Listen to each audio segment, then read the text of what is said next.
अयोध्या में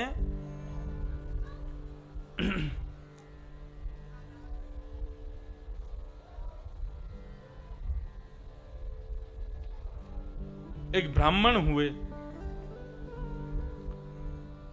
उनका प्रादुर्भाव वशिष्ठ गोत्रीय ब्राह्मण थे, वशिष्ठ जी के वंश में हुआ। तो इस नाते से वो रघुनाथ जी को अपना शिष्य मानते थे। तोहे मोहे नाते अनेक मानिए जो भावे, भगवान के हमसे अनेकों रिश्ते हैं, जो तुमको अच्छा लगे ठाकुर जी को बना लो। तो वो अयोध्या के ब्राह्मण ठाकुर जी को, रघुनाथ जी को अपना शिष्य मानते थे। नित्य ठाकुर जी की सेवा करते और सेवा करने के बाद में फूल माला को अपने गले में पहनते और अपने गले में पहनने के बाद में अपनी प्रसादी बना करके ठाकुर जी को पहना देते। बंधुओं, हमने यदि माला अपने गले में पहन ली तो हम उसके बाद उस माला को उसी को पहना सकते हैं जो हमसे उम्र में, ज्ञान में, किसी भी रूप में यदि छोटा होगा तो ही हम उस माला को पहना सकते हैं। अपने गले की माला अपने से बड़ों को नहीं पहनाई जाती। कई बार ऐसा होता है कि मंच पे लोग आते हैं प्रणाम करने के लिए, हमको माला पहनाते हैं तो हमारी आदत है हम माला पहनते नहीं, हम एक ही माला पहनते हैं बस, वो मोंगरा की माला। मोंगरा समझते हैं? बस उसी की माला बढ़िया लगती है मुझे, बाकी माला हमको भारी भारी लगती तो इसलिए हम पहनते नहीं। पतली मोंगरा की माला, और कोई माला पहना है तो हम थोड़ी देर पहन के फिर अपने गले से उतार के उसी को पहना देते हैं आशीर्वाद के रूप में। लेकिन कई जगह भले आदमी हमने अपने गले की माला पहनाई, वो अपने गले में पहन के फिर हमको पहना देते हैं, लो पहन ले आप। कल एक भैया हमारे संग आ रहे थे, उनको हमने अपने गले की माला पहनाई, उन्होंने अपने गले से उतार के भागवत जी को पहना दी। ऐसे ऐसी विलक्षण बड्डन मूर्तियां हैं हमारे यहां, अपनी गले की माला भागवत जी को पहना दी।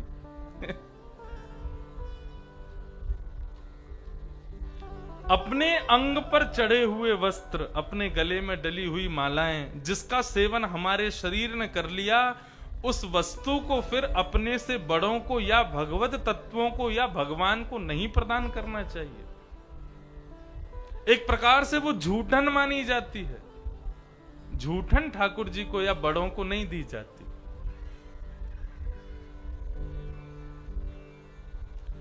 लेकिन अयोध्या के वो संत ठाकुर जी को अपना शिष्य मानते थे, इसलिए शिष्य को तो अपने गले की माला पहना सकते हैं गुरुजन, तो रोज माला पहन करके ठाकुर जी की सेवा करते और फिर अपने गले की माला उतार करके अपने ठाकुर जी को पहना देते। वो ये बोलते मेरा शिष्य है, भगवान को शिष्य मानते। एक दिन कुछ संत आए, संतों ने जैसे ही ये दृश्य देखा तो महाराज अयोध्या में बड़ी निंदा हुई उनकी। बोले आप अपने गले की प्रसादी माला रघुनाथ जी को पहना देते हो, कितना बड़ा अपराध करते हो। तो वो बोले अरे भैया तुम नहीं जानते, रघुनाथ जी मेरे शिष्य हैं, तो अपने शिष्य को तो गुरु अपने गले की माला पहना ही सकता, मैं इस भाव से पहनाता हूं। सब संतों ने कहा अरे तुम शिष्य मानते हो, लेकिन रघुनाथ जी ने तुमको गुरु माना, इसका कोई प्रमाण तुम्हारे पास? ठाकुर जी तो बेचारे मूर्ति हैं, जैसे रखोगे रह लेंगे, तुम अपने गले की माला पहनाओगे पहन लेंगे, जैसा खिलाओगे खा लेंगे, वो तो कुछ कहेंगे नहीं। तुम उनको शिष्य मानते हो, लेकिन वो तुमको गुरु मानते हैं कि नहीं, ये कैसे पता चले? संत बोले तो फिर तुम ही बताओ कैसे मानोगे। बोले कि यदि कल तुमने अपने गले की माला रघुनाथ जी को पहनाई और रघुनाथ जी ने सर झुका के तुम्हारी माला को स्वीकार कर लिया, तो हम मान लेंगे कि रघुनाथ जी भी तुमको अपना गुरु मानते। अब तुम्हारा रात भर वो पंडित जी रघुनाथ जी की मूर्ति के सामने बैठे बैठे और पैर हाथ जोड़ के कहें चेला राम अपने गुरु जी की नाक बचा लेना, कल पूरी अयोध्या इकट्ठी होगी, सबके सामने हम तुमको माला पहनाएंगे। तुमने आज तक झुक कर के माला पहनी नहीं, लेकिन कल कैसे भी इस गुरु की नाक बचा लेना, झुक कर के माला पहन लेना। मैं तो जानता हूं कि तुम मेरे शिष्य हो, तुम मुझे गुरु मानते हो, लेकिन संसार को दिखाने के लिए ये थोड़ा सा नाटक तुमको करना पड़ेगा। हे रघुनाथ, कल कल कृपा करके अपनी गर्दन झुका के हमारी गले की माला पहन लेना। रात भर रोते रहे, सुबह महाराज संतों का जमावड़ा इकट्ठा हुआ है, सबके सामने उन्होंने ठाकुर जी की सेवा की, अपने गले में तुलसी की माला पहन ली, और जैसे ही अपने गले की माला अपने सेवित रघुनाथ जी को पहनाने लगे तो रघुनाथ जी की मूर्ति का सर नीचे झुक गया और उन्होंने उनके गले की माला को अपने गले में स्वीकार कर लिया। तो हे मोहे नाते अनेक मानिए जो भावे, ज्यों त्यों तुलसी कृपाल चरण शरण पावे। भगवान से जो चाहो वो नाता जोड़ लो। इस कथा के बाद यही करना है। यहां जितनी माताएं हैं, ठाकुर जी को अपना पुत्र मानो, ठाकुर जी को अपना बालक मानो। एक बार ठाकुर जी को अपना बालक मान लोगी, पुत्र मान लोगी ना, तो जैसे अपने अपने छोटे छोटे बालकों की तुम ध्यान रखती हो ना, ऐसे फिर ठाकुर जी का ध्यान रखोगी।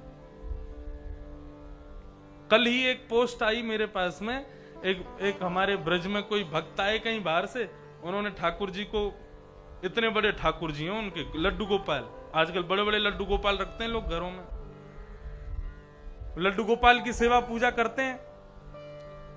तो लड्डू गोपाल उनके इस वर्ष 4 साल के हो गए। तो 4 साल के हो गए तो उन्होंने सोचा अब 4 वर्ष के अब गुरुकुल जाना चाहिए। तो वृंदावन के विद्यालय में जाकर के अपने लड्डू गोपाल का एडमिशन कराया है। और वो गोपाल जी अभी उन्होंने 1 हफ्ता हुआ है, रोज स्कूल जाते हैं पढ़ने के लिए। छोटे से गोपाल जी वो क्या करते हैं, बोले कि वो उनके पिताजी लेकर के जाते हैं उनको बॉकर में बैठा के, और क्लास में जाके पीछे बैठा देते हैं। बाकायदा उनका टिफिन है, उनकी बोतल है पानी पीने की, और उनका बढ़िया कागज कॉपी पेन सब लिखा सब है उनके पास। तो गोपाल जी जाके बैठते हैं, पूरी पढ़ाई करते, जो होमवर्क मिलता है टीचर उनकी डायरी में लिख देते हैं। घर लौट के आते हैं तो वो पिताजी कहते तुम तो थक गए होंगे, अब तुम सो जाओ। गोपाल जी को सुला के उनका होमवर्क पिताजी पूरा कर देते हैं और उनको रोज स्कूल भेजते हैं पढ़ाने के लिए। ऐसे ऐसे भाव लोगों के। बंधुओं, ये भाव जब तक प्रकट नहीं होगा ना, तब तक ठाकुर जी मिलेंगे नहीं। मीराबाई ने ठाकुर जी को पति नहीं माना होता तो ठाकुर जी कभी नहीं मिलते। इसलिए भैया आज से खोजना शुरू करो कि हम ठाकुर जी से कौन सा संबंध बना सकते हैं, हम ठाकुर जी को क्या बना सकते हैं। संबंध बनाओ, मेरा मानना केवल इतना है बंधुओं, क्योंकि भागवत धर्म अर्थ काम मोक्ष चतुर्विध पुरुषार्थ की प्राप्ति के लिए है ही नहीं। भागवत तो केवल ठाकुर जी से संबंध बनाने के लिए, ठाकुर जी से हमारा कोई रिश्ता हो जाए, इसके लिए भागवत की कथा है। कल तक कोई ना कोई संबंध बना लेना ठाकुर जी से, आज रात रात में ही बना लेना। ठाकुर जी को अपना एक संबंधी बना करके फिर आगे से उसी संबंध के अनुसार ठाकुर जी के साथ व्यवहार करना। देखना आपकी भक्ति पुष्ट हो जाएगी और आगामी 10-15-20 साल में रत्नपुर में किसी ना किसी को ठाकुर जी प्रकट होकर दर्शन जरूर देंगे। पूरे भिंड ग्वालियर जिले तक हल्ला हो जाएगा, महाराज रत्नपुर में ठाकुर जी प्रकट हुए, एक मैया को दर्शन दिया, एक भगत को दर्शन दिया। क्यों? संबंध के प्रभाव से ठाकुर जी प्रकट होते। तो वैद्यं वास्तवमत्र वस्तु शिवदम तापत्रयोन्मूलनम। ठाकुर जी से यदि संबंध बन गया तो 3 प्रकार के दुख हैं, आध्यात्मिक, आदि दैविक, आदि भौतिक। ये सारे दुख नष्ट हो जाएंगे। बंधुओं देखो, एक बात मेरी बहुत ध्यान से सुनिएगा। ठाकुर जी के भक्त बनने के बाद में ऐसा नहीं है कि दुख आना कम हो जाएगा। दुख तो जीवन में आएंगे, लेकिन उन दुख का अनुभव होना बंद हो जाएगा। अब देखो, गर्मी तो पड़ रही है लेकिन आप लोगों को अनुभव नहीं हो रहा। क्यों? क्योंकि आप उसके आदी हो चुके हो। आप उसके आपके व्यवहार में वो आ चुका है कि आपको ज्यादा गर्मी लगेगी नहीं। हमारे व्यवहार में नहीं है, इसलिए हमको लगती है। ऐसे ही बंधुओं ठाकुर जी की भक्ति करने वाला जो व्यक्ति होता है ना, उसके ऊपर ताप संताप लगे तो रहेंगे लेकिन उसको अनुभव नहीं होगा।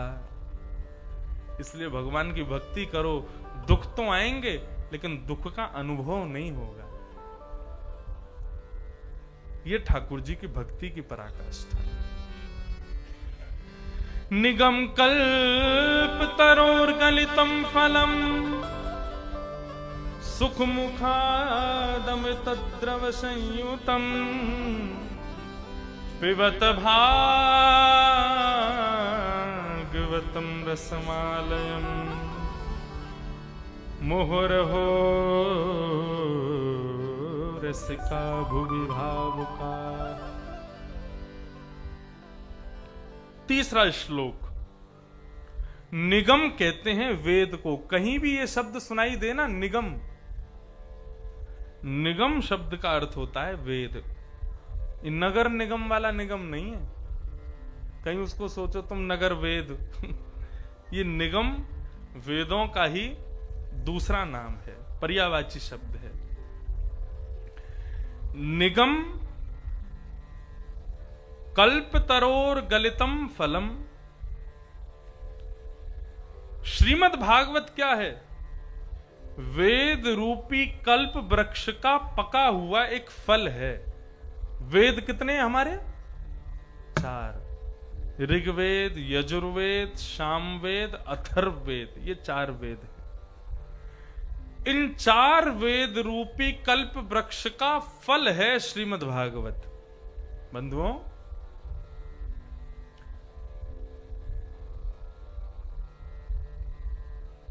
भूख लगने पर सेब खाया जाएगा या सेब का वृक्ष खाया जाएगा? बताओ।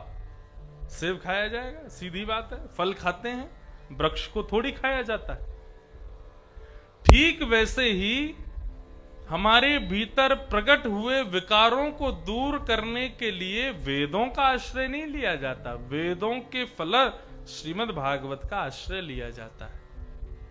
जबकि भागवत का जन्म वेदों से ही हुआ है, वेदों का ही सार प्रकट हुआ है भागवत के रूप में। निगम कल्प तरोर गलितम फलम सुख मुखाद अमृत द्रव्य संयुतम। ये वेद रूपी कल्प वृक्ष का पका हुआ फल है और सुखदेव जी के मुख लग जाने से अमृत तुल्य हो गया है। सुखदेव जी कौन है? सुख यानी तोता। तोता जिस फल में मुख लगा देता है वो मीठा हो जाता है, कड़वा भी होगा तो भी मीठा हो जाता है। लेकिन बंधुओं, यदि तोता मीठे फल में मुख लगा दे, कड़वे फल में मुख लगावे तो मीठा हो जाता है, लेकिन मीठे फल में मुख लगा दे तो मीठा फल तो अमृत हो जाएगा। श्रीमद् भागवत पहले से ही मीठी हैं, लेकिन सुखदेव जी के मुख लग जाने से अमृतद्रव संयुतम, ये अमृत के समान हो गई हैं। इसलिए भैया कहते हैं भागवतकार, पिबत भागवतम रसमालयम। भागवत की कथा को सुनो, ऐसा नहीं कहा गया। क्या कह रहे हैं? इस भागवत की कथा को पियो। आप कहोगे महाराज जी ये पेय पदार्थ थोड़ी है, ये तो श्रवण पदार्थ है, इसको पिया कैसे जा सकता है? बंधुओं, इसके पीछे बड़ी रिसर्च हुई, तब जाके पता चला कि भगवान ने हमको जो कान दिए हैं ना, सुनने वाली वस्तु तो भीतर है, लेकिन ये बाहर का ढांचा भगवान ने क्यों बनाया? बताओ, इसका क्या प्रयोजन है? ये क्यों बनाया भगवान ने? यदि मैं ये दोनों कटवा दूं तो क्या मुझे सुनाई नहीं देगा? सुनाई तो देगा। भगवान ने ये एक्स्ट्रा इतनी बड़ी खाल निकाल करके ये क्यों बनाया? इसका क्या मतलब है? 2-3 कारण निकल के आए। पहला कारण, यदि भगवान ने ये नहीं बनाया होता तो विद्यालय में जब काम पूरा नहीं करते तो अध्यापक क्या मरोड़ते? नाक तो घुमाते नहीं, तूने काम नहीं किया आज। कान तो सबके पकड़े होंगे अध्यापकों ने, यही मरोड़ दें महाराज। कई अध्यापक तो ऐसे यही को समोसा बना दें, घुमा के ऐसा लाल कर दें। और कई कई अध्यापक ऐसे आते हैं, इसको पकड़ के ऊपर उठाते हैं, खींच देते हैं यूं। खूब पिटाई हुई हमारी भी, स्कूल जब जाते थे, काम वाम पूरे नहीं करते थे तो फिर अध्यापक इसी को ही पकड़ते थे। तब ऐसा लगता था ये कान भगवान ने इसीलिए बनाया, कान सुनने वाला तो भीतर है, ये बाहर का ढांचा क्यों बनाया? भगवान ने नहीं बनाया होता तो अध्यापक पकड़ ही नहीं पाते। पहला कारण तो शायद अध्यापक पकड़ सकें इसलिए भगवान ने बनाए। दूसरा, यदि भगवान ने कान नहीं बनाए होते तो चश्मा कहां पर टिकाते तुम? चश्मा कहां टिकता है? इसी पे टिकता है। यदि कान नहीं होते तो नाक पे अकेली पे चश्मा कैसे टिकता है? यहां पे 2 कील ठुकवानी पड़ती, फिर उनमें चश्मा बांधना पड़ता। ये तो थे 2 व्यंग के कारण, लेकिन असली कारण अब पूछो, ये भगवान ने कान का बाहर का ढांचा क्यों बनाया? इस बाहर के ढांचे की आकृति देखो, आकृति कैसी है? एक दोने के जैसी है, बीच में गोल है और चारों तरफ से जैसे दोना होता है ना, खीर जिसमें पीते हैं, बढ़िया आमरस जिसमें पीते हैं, आहा मुंह में पानी आ गया, आम का पना जिसमें पीते हैं, छाछ जिसमें पीते हैं, रबड़ी जिसमें खाते हैं, और क्या चिन्नामृत जिसमें पीते हैं तो वो दोना, वैसे ही दोना बनाया ठाकुर जी ने। अब दोना खाली रहे तो उसकी शोभा थोड़ी है, दोना में कुछ तो भरना चाहिए। अब इस दोने में यदि तुम खीर भरोगे, इस दोने में तुम रसमलाई भरोगे, इस दोने में तुम छाछ भरोगे तो ये ब्लॉक हो जाएगा, सुनाई और नहीं देगा। ये दोना भगवान ने दिया। बोले क्यों दिया? बोले कथा रूपी रस को इन दोनों में भर भर के पियो, कान से पियो इनको। पिबत भागवतम रसमालयम मोहर हो रसिका भुवि भावुका। ये कान रूपी श्रवण पुटेशु समृतम, श्रीमद् भागवत में शब्द आया, इनको क्या कहा गया? श्रवण पुट। संस्कृत में बाहर के, देखो श्रवणेन्द्रिय तो भीतर है, बाहर के इस ढांचे को कहा गया श्रवण पुट, यानी कि सुनने वाला दोना। इस दोने में ये मीठी मीठी कथा है, इस कथा रूपी रस को इस दोने में भर भर के कान के छिद्रों से पियो। पीने का मतलब अपने भीतर उतारो। एक मूर्तिकार ने 2 मूर्ति बनाई, दोनों मूर्ति समान वजन की, समान दिखने वाली, लेकिन एक 500 की, एक 5000 की। प्रदर्शन करने में जब देखने वाले आए तो उन्होंने पूछा कि भैया ये दोनों मूर्तियों में अंतर क्या? बोले एक 500 की, एक 5000 की। कौन सी 500 की, कौन से 5000 की? बोले वो तुमको बताना है। सब उठा उठा करके देखें, वजन भी समान है, सब कुछ अच्छा है, सब कुछ ठीक है, फिर एक 500 की, एक 5000 की कैसे? जब एक जैसी मूर्ति है तो इतना अंतर क्यों? तभी एक संत आए, उन संत ने एक कुशा निकाली और एक मूर्ति के कान में डाला, यहां से डाली तो यहां से कुशा बाहर आ गई। बोले ये 500 की है। और दूसरी मूर्ति के कान में कुशा डाली तो यहां से जाकर के मुड़ के वो भीतर चली गई, बोले कि ये 5000 की है। जो व्यक्ति कथा यहां से सुन के यहां से निकाल दे रहे हैं उनके मूल्य नहीं है, लेकिन जो व्यक्ति यहां से सुन करके सुन नहीं रहे, यहां से कथा को ले जाकर के भीतर उतार रहे हैं, पी रहे हैं, उसको जीवन में ला रहे हैं, उनकी योग्यता है, वो विशेष है। इसलिए कहा गया पिबत भागवतम रसमालयम। और कितना पियो, कब तक पियो? बोले मुहुर हो रसिका भुवि भावुका। रसिक किसे को कहते हैं? जिसने पहले रस का आस्वादन किया हुआ हो और रस को चखना चाहता हो, उसको रसिक कहते हैं। और भावुक किसको कहते हैं? जिसने रस का आस्वादन नहीं किया लेकिन चखने की इच्छा रखे, उसको भावुक कहते हैं। मतलब जो कथा नहीं सुने वो तो सुनो, और जो सुन चुके हैं वो भी सुनते रहो। कब तक सुनो? बोले मुहर हो, उसकी कोई अवधि नहीं है। जब जब कथा सुनने को मिले खूब सुनो, आनंद से सुनो, खूब सुनो। ऐसी भागवत की कथा है। इस प्रकार 3 श्लोकों में मंगलाचरण किया। सौनकादि ऋषियों ने सूत जी से 6 प्रश्न किए। इन 6 प्रश्नों में ही आगामी 6 दिन की कथा है। किम श्रेय शास्त्र सारः स्वावतार प्रयोजनम किम कर्म के अवतारश्च धर्मः कम शरणं गतः। 6 प्रश्न किए और इन्हीं में 6 दिन की कथा। अब यहां श्री सूत जी महाराज अपने गुरुदेव को वंदन करते हैं। गुरुदेव को वंदन करते हुए आगे चल रहे हैं।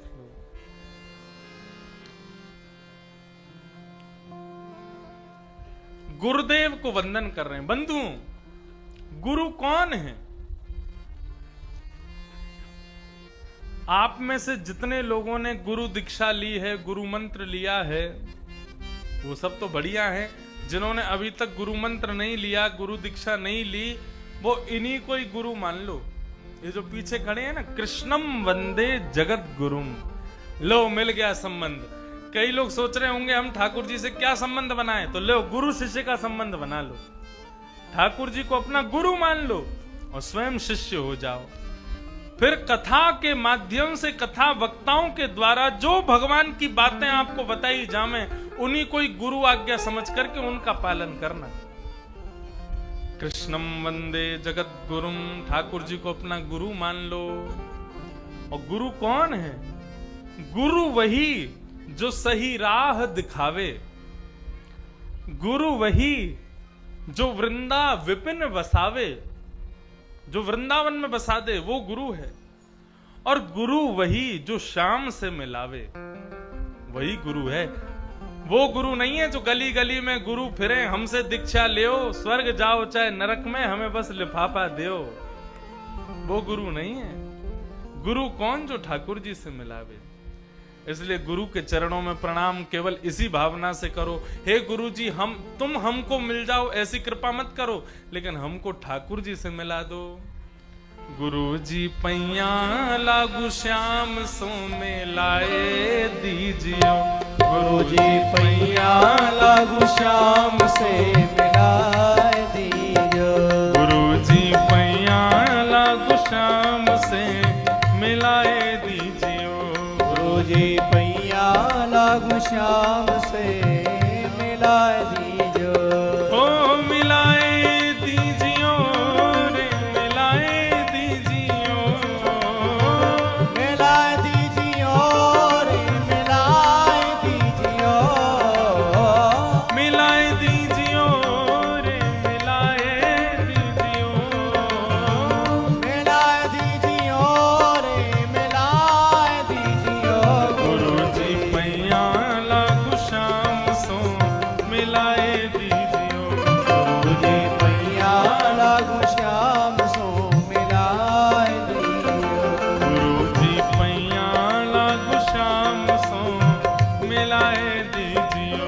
गुरु जी पैया लागू श्याम सद्गुरुदेव भगवान की करताल बजाओ।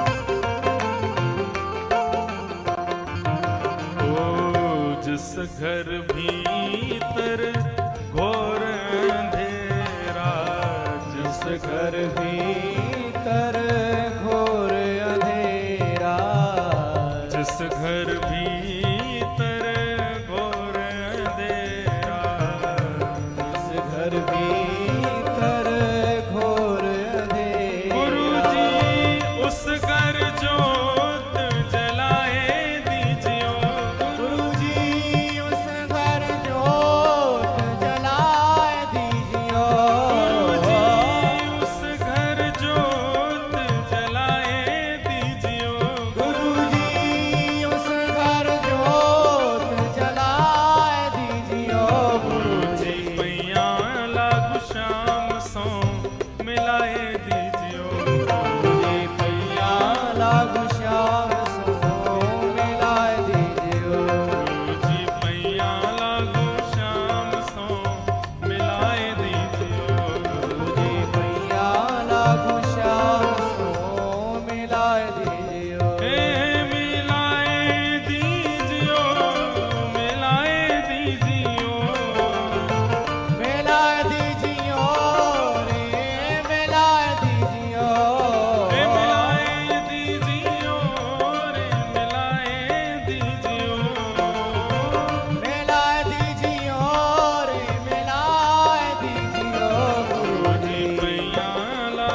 गहरी नदिया नाव पुरानी, गहरी नदिया नाव पुरानी, गहरी नदिया नाव पुरानी, गहरी नदिया नाव पुरानी। गुरुजी पल्ली पार लगाए दीजियो, गुरुजी पल्ली पार लगाए दीजो, गुरुजी पल्ली पार लगाए दीजियो, गुरुजी पैया लागू श्याम सो मिलाए दीजियो, गुरुजी पैया लागू श्याम सो मिलाए दीजियो, गुरुजी पैया लागू श्याम सो मिलाए दीजियो, गुरुजी पैया लागू श्याम सो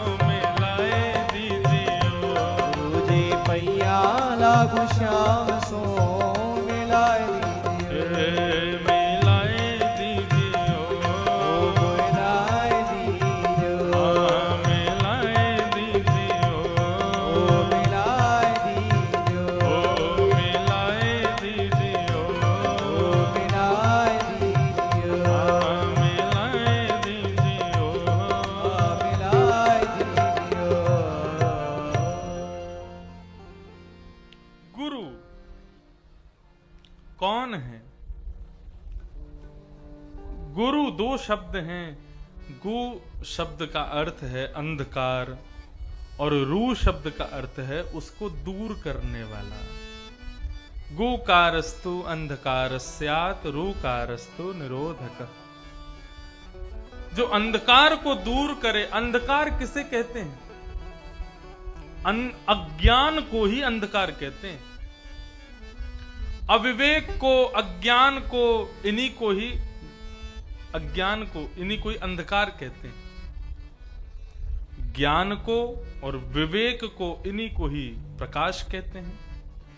और ज्ञान और विवेक हमें कौन प्रदान करता है? गुरु ही प्रदान करते हैं। इसलिए वो गुरु हैं। जो अज्ञान को दूर करे वही गुरु है। अज्ञान तिमिरांधस्य ज्ञानांजनशलाकय चक्षुरुन्मीलितं येन तस्मै श्री गुरुवे नमः। जो अज्ञान रूपी अंधकार को दूर करे, अज्ञान तिमिरांधस्य ज्ञानांजनशलाकय, जो ज्ञान के प्रकाश से अज्ञान को दूर करे, ऐसे सद्गुरुदेव को हम प्रणाम करते हैं। सूत जी महाराज ने 3-4 वाक्य बताए। एक वाक्य बहुत सुंदर कहा। क्या? सवै पुंसां परो धर्मो यतो भक्ते अदोक्षजे अहैतुक्य प्रतिहता ययात्मा संप्रसीदति। धर्मस्वनिष्ठितः पुंसां विश्वक्सेन कथासु यः नोत्पादयेदधिरतिं श्रमेव हि केवलम्। बहुत ध्यान से सुनिएगा।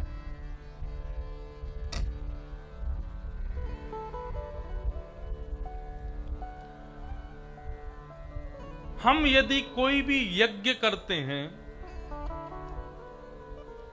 ठाकुर जी का कोई भी अनुष्ठान करते हैं, भगवान का अभिषेक आदि कोई क्रम करते हैं, ये जितने भी भक्ति अनुष्ठान, तीर्थ यात्रा, अभिषेक आदि, अर्चना आदि जो भी हम ठाकुर जी की करते हैं, ये सब ठाकुर जी ने स्वीकार किए हैं। हमको कैसे पता चले? हमने यज्ञ किया, यज्ञ में खूब आहुतियां डाली, लेकिन ठाकुर जी ने स्वीकार किया, ये हमको कैसे पता चले? हमने तीर्थ यात्रा की, गंगा स्नान किया, इन सबके द्वारा ठाकुर जी को प्रणाम किया, ठाकुर जी ने हमारा प्रणाम स्वीकार किया, हमको कैसे पता चले? तो यहां पर भागवतकार बहुत अच्छी बात कह रहे हैं। वे कह रहे हैं कि आपने जितने भी धर्म अनुष्ठान आदि किए, तीर्थ यात्रा आदि की, वो ठाकुर जी ने स्वीकार किया। इसका सबसे बड़ा प्रमाण ही यही है कि तुम्हारी कथा के प्रति रुचि हो जाए। समझ में आई बात? कथा सुनने में यदि मन लग रहा है, कथा सुनने में यदि तुम्हारी रुचि उठ रही है, कथा सुनने में यदि तुम्हारी इच्छा बड़ी प्रबल हो रही है, तो समझो ठाकुर जी ने तुम्हारे द्वारा किए गए यज्ञ, अनुष्ठान, तीर्थ यात्रा सब स्वीकार कर लिए। और कथा में बैठ कर के भी मन भिंड में घूम रहा है, ग्वालियर में घूम रहा है, मन नहीं लग रहा है, मन कर रहा है कब कथा पूरी हो, पूड़ी कचौड़ी उड़ा में महाराज, आलू की सब्जी बनी होगी, बढ़िया उसको पाएंगे, बढ़िया रायता पिएंगे। इस प्रकार कथा में बैठे बैठे मन कहीं और घूम रहा है, तो समझो आपके द्वारा किए गए यज्ञ, अनुष्ठान आदि कुछ भी ठाकुर जी ने स्वीकार नहीं किए। कथा में रुचि होना ये ठाकुर जी के आज्ञा से ही होता है, ठाकुर जी की कृपा से ही होता है। और वो कृपा कब करते हैं? जब आपके यज्ञ अनुष्ठानों को स्वीकार करते हैं। कथा में मन नहीं लग रहा, बीच बीच में मन कर रहा है कि कहीं उठ के चले जाएं, थोड़ा बाहर घूम के आ जाएं, थोड़ी बाहर की हवा खा के आ जाएं, इस प्रकार मन विचलित है, तो समझो ठाकुर जी ने अभी आपको स्वीकार नहीं किया है। और 4 घंटे की कथा में भी यूं लगे हो गए 4 घंटे, अरे ऐसा लगा ये तो 10 मिनट में कथा हो गई, तो समझो ठाकुर जी ने तुमको स्वीकार कर लिया है। तुम्हारी प्रत्येक पूजा ठाकुर जी स्वीकार कर रहे हैं, इसलिए कथा में तुम्हारा मन लग रहा है। मैं कथाकार हूं इसलिए ऐसा कह रहा हूं, ये मत सोचिएगा। यहां पर स्पष्ट लिखा है, नोत्पादये दधिरतिम श्रम एव ही केवलम। यदि कथा में आपका मन नहीं लग रहा तो आप कितने भी यज्ञ कर लेना, कितने भी अनुष्ठान कर लेना, कितनी भी तपस्या कर लेना, कितनी भी तीर्थ यात्रा कर लेना, सब केवल श्रम माने जाएंगे, व्यर्थ की मेहनत मानी जाएगी, एक भी ठाकुर जी स्वीकार नहीं करेंगे। कथा में यदि तनिक भी रुचि हो जाए तो समझो ठाकुर जी ने स्वीकार कर लिया है।